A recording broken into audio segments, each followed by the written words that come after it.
নেত্রকোনার মোহনগঞ্জ উপজেলার ঐতিহ্যবাহী শীতলপাটি শিল্প আজ পুঁজির অভাবে ধীরে ধীরে বিলুপ্তির পথে। মোহনগঞ্জের উকিল মুন্সি বাজার, জৈনপুর বাজার ও মোহনগঞ্জ বাজার সহ নেত্রকোনা জেলার বিভিন্ন বাজারে এবং দেশের বিভিন্ন জেলায় এই শীতলপাটি বিক্রি হলেও সরকারি পৃষ্ঠপোষকতার অভাব প্রকট। কারিগরদের অভিযোগ, আধুনিক প্রশিক্ষণ, সহজ শর্তে ঋণ ও কাঁচামাল সহায়তা পেলে এই ঐতিহ্যবাহী শিল্প আবারও ঘুরে দাঁড়াতে পারত। এনে ৩-৪টা গ্রাম আছে, গ্রামে সবাই এই পাটিগুলো বানায়। এই যে শীতল পাটি তৈরি করতে একরকম ৮ দিন বা ১০ দিন লাগে, আর যদি সাদা পাটি হয় তাহলে ৩ দিন বা ৪ দিনের মাঝে পারা যায়। আর আমাদের এই ক্ষুদ্র পাটি আমরা বোনাই ঠিক আছে, কিন্তু আমাদের এই পাটির তুলনায় মূল্য আমরা পাই, ন্যায্য মূল্য পাই না।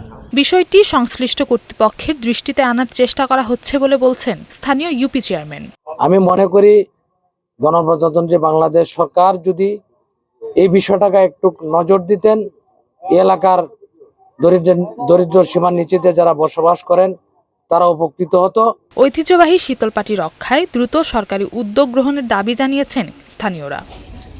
নওশিন জান্নাত, বৈশাখী সংবাদ।